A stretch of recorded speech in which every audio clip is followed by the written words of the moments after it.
নমস্কাৰ সকলোকে গায়ত্ৰী কিটচেনলৈ স্বাগতম জনাইছোঁ। আজি আপোনালোকৰ মাজলৈ মই নেমুৰ আচাৰ ৰেচিপিটো লৈ আহিছোঁ।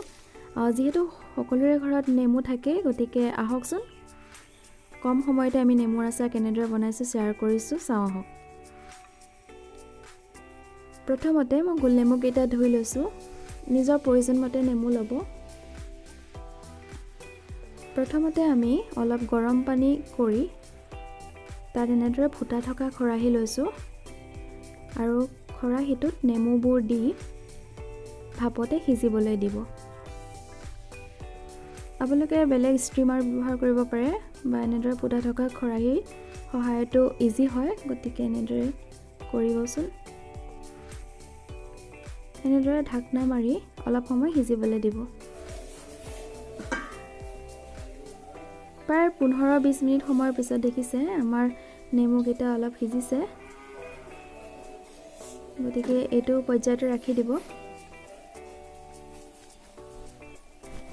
নেমুৰ আচাৰ বনাবলৈ হ'লে আমাক লাগিব কেইফুটামান নহৰু, আদা, জলকীয়া, গতিকে এইখিনি মেইন ইনগ্ৰিডিয়েণ্টছ। প্ৰথমতে আমি জলকীয়াকেইটা এনেদৰে দুফাল দুফাল কৰি লৈছোঁ আৰু আদা নহৰুখিনি পেষ্ট কৰি লৈছোঁ।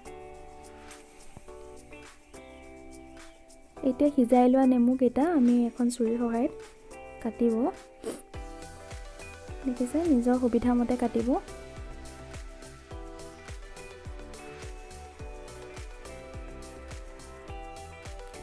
আপোনালোকে নেমু গুটিবোৰ আঁতৰাই ৰাখিব, নহ'লে তিতা হোৱাৰ সম্ভাৱনা থাকে।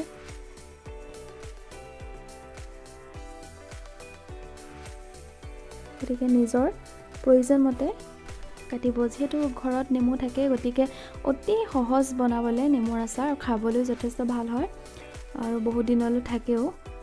গতিকে আপোনালোকে এবাৰ বনাই চাব পাৰে।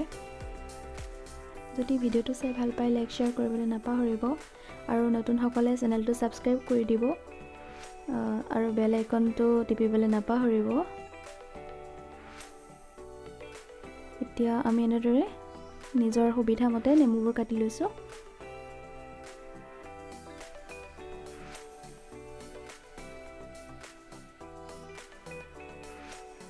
আকৌ কৈছোঁ, গুটিবোৰ কিন্তু এক্সট্ৰাকৈ ৰাখি দিব, নহ'লে তিতা হোৱাৰ সম্ভাৱনা থাকে।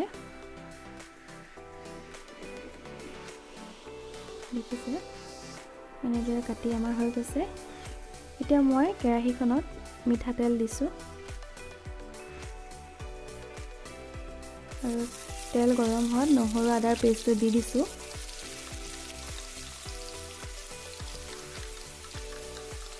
আপোনালোকে নহৰু আদাখিনি ভালদৰে ভাজি ল'ব, কেঁচা গোন্ধটো নোযোৱালৈকে ভাজিব, নহ'লে নহৰু কেঁচা গোন্ধই আচাৰখিনি বেয়া কৰিব পাৰে। আৰু এনেদৰে আমি কেঁচা জলকীয়াখিনিও দি দিছোঁ। কেঁচা গোন্ধ নোযোৱালৈকে আমি ভালদৰে ভাজিম।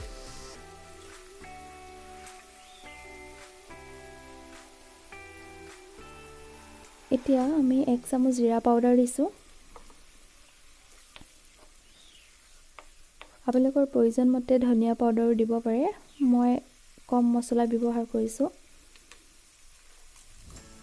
এতিয়া মই ৰেড চিলি পাউডাৰ দিছোঁ, কিয়নো টেঙা জ্বলাটো হ'লে খাই ভাল লাগে, নহয় জানো? গতিকে টেঙাৰ সম পৰিমাণে আমি জ্বলাটো দিব লাগিব, তেতিয়া খাই টেষ্টি লাগে।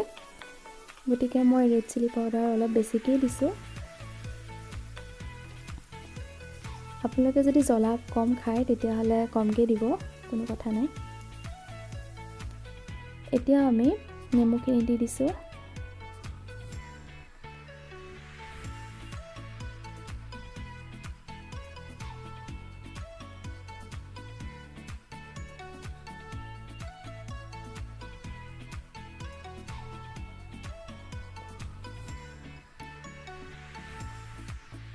গতিকে এনেদৰে নেমুখিনি দি ভালদৰে মছলাখিনিৰ লগত মিক্স হ'ব পৰাকৈ ভাজিব অলপ সময়।